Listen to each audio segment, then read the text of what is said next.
Bueno, pues como os decíamos, hoy tenemos un invitado muy especial en nuestro programa aquí en Rockstar y en Rockola FM. Se trata de Joey Tempest, el cantante y líder de Europe, que viene a presentarnos lo que va a ser el nuevo disco de la banda, del cual tenemos ya un adelanto en forma de EP single que se sacó el pasado mes de junio y que tendremos en su totalidad el próximo mes de septiembre, además con la primicia que hemos tenido antes de empezar la entrevista de que Europe estarán tocando en España de nuevo durante el próximo mes de enero.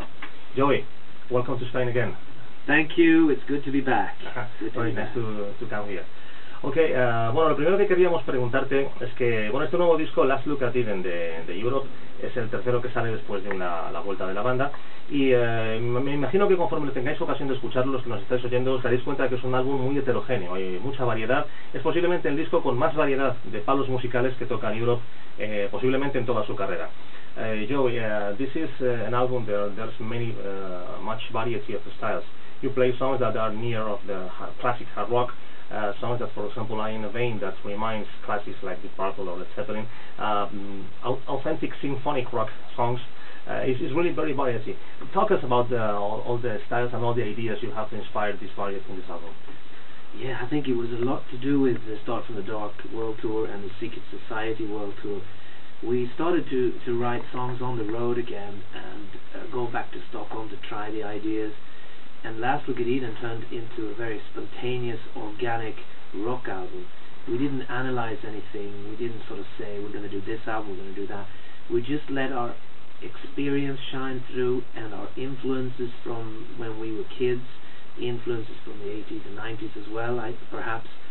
And it just turned out a collection of songs that are really honest, straight from the heart, and no specific thought behind it, just a feeling, you know, a feeling that we're going to go out and play these songs live again and let's have a good time.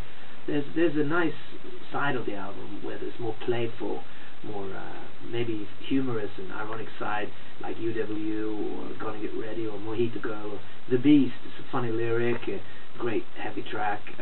We had a lot of fun with it. Also there's a more serious issues behind some lyrics, but for us it's a very, very true Europe album. It's a modern classic rock album.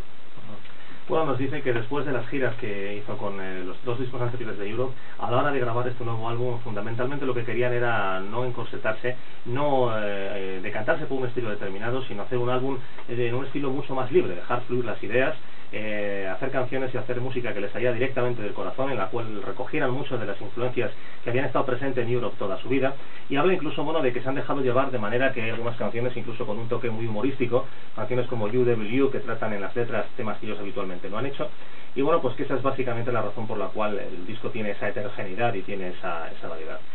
Vamos a preguntar un poco acerca de lo que ha sido ya el trabajo puramente dentro del estudio, sobre todo quién ha producido el álbum y quién ha trabajado con ellos. Joey, who's the producer of the album and who's the team that works with you in the studio with this album? Right, yeah, we recorded this album in Gothenburg, in Sweden, because the producer that we chose live and work in this studio, a great studio, Bohus studio in Gothenburg. This young man, when he grew up, he listened to Europe music, and we heard an album a few years ago he produced by a Swedish band called Mustache. There was a song on there called Double Nature that we really liked, and we said to our manager, could you contact this guy and see if he wants to work with us? And he loved the idea of working with us. Yeah, I want to work with Europe, and as a matter of fact, he's actually approached our manager a few years ago saying that he wanted to work with us. So it was a very good combination to find this young guy. He records on an old Neve desk, which gives that warmth to the recording, but then he mixes it on a new modern euphonic desk, and it gives that new modern touch together with the warmth from the old desk. So he's very talented in making a great sound. Bueno, nos habla de que el disco se ha grabado en unos estudios de Gothenburg y el productor es un chico muy joven al cual ellos conocieron después de haber escuchado una canción que él produjo para un grupo llamado Mustache. Se pusieron en contacto con él. Este productor era, por así decirlo, seguidor y fan de Europe de siempre, y bueno, pues le fascinó la idea de trabajar con ellos, y en el estudio se creó una atmósfera realmente muy buena, en el sentido de que se combinaba por un lado las nuevas ideas, la nueva visión de la música, el nuevo sonido que este productor tenía con respecto a lo que era el material y con respecto a lo que era la forma tradicional de trabajar de Europe, y que también la combinación de esas dos variables ha sido decisiva en el hecho de que el álbum haya salido como ha salido, ¿no? Me imagino que muchos lo sabéis. Estamos grabando la entrevista hoy día 22 de julio. Ayer día 21 se conoció la noticia de que había fallecido Marcel Jacob, uno de los primeros bajistas que tuvo Europe, y obviamente tenemos que preguntarle por esta triste noticia. Joey, yesterday we knew that Marcel Jacob has died, and he works with you in Europe in the beginnings of the band. What's your feelings about what you remember about Marcel as a friend and musician? Yeah, I found out last night. John Norum told me about the terrible, shocking news. We were very, very sad in the band.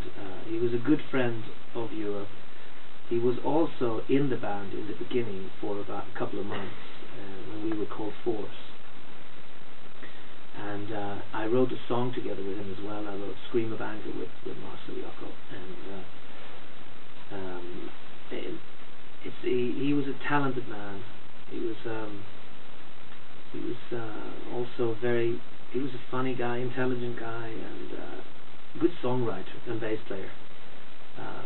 So what can I say? He's very missed, sadly missed, and how can I say? We miss him. He was a good friend of the band.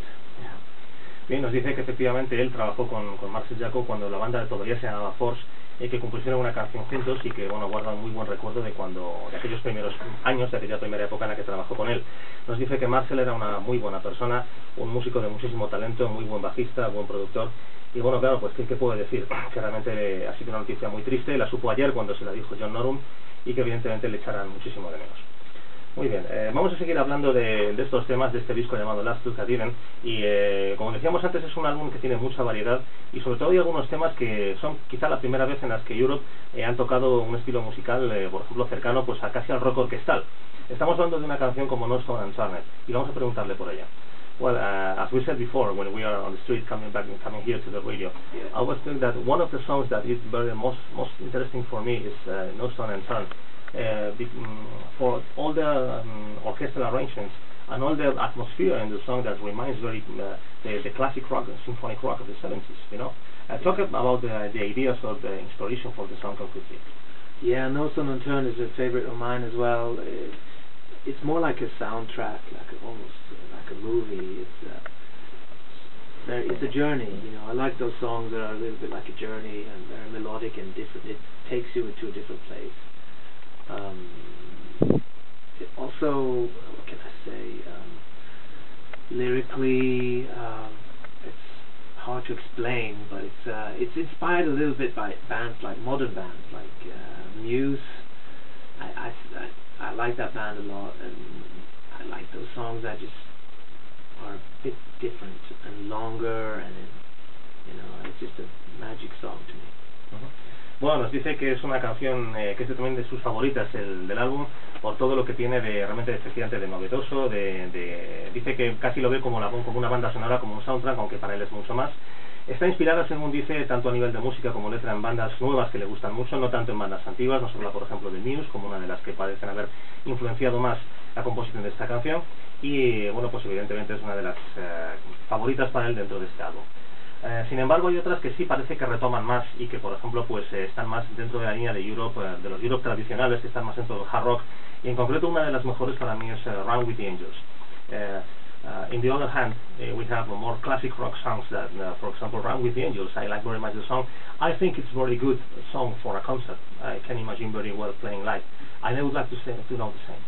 Yeah, it's an interesting track. Me and John put that together. That song and Only Young Twice have this sort of almost a 90s grunge feel to the riffs and the vocals, and it's very interesting. It also feels like an old classic rock track as well. It's got a powerful chorus, you know. I break down. I'm saying I scream on that song. I never really done that before, and it was exciting to record it, you know, just scream. The chorus is big fucking chorus, you know.